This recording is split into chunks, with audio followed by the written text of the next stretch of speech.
Another great reason to use WordPress is its excellent user management. There are really two different ways to look at this.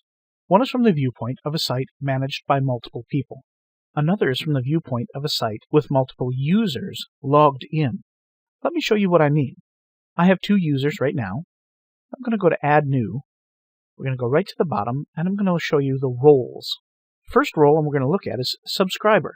A subscriber is somebody who can log into your website, change their own password, really not do anything else besides comment and read.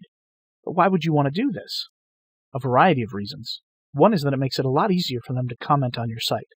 And if you get a lot of comments, your users will appreciate this, because then they don't have to fill out all their information every time they comment. They can just start typing their comments, and away they go. Another is for excellent tracking. You can know a lot about your users when they're logged in. You can see where they go, what they do, how long they're there, all that kind of stuff.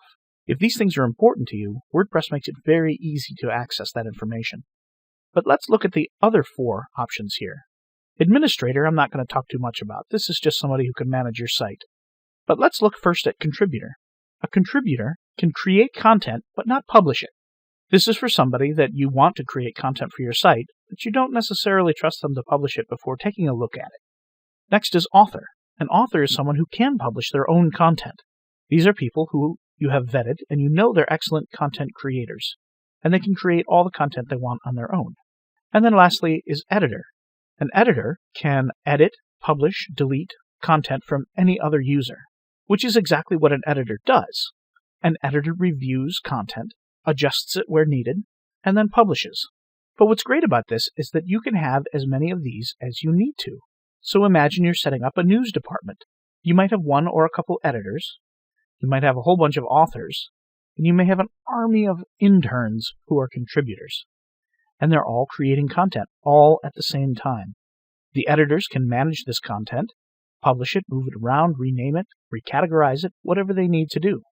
Additionally, out on the front end, WordPress automatically creates custom pages for authors. Once content is published, it treats everyone as an author on the front end.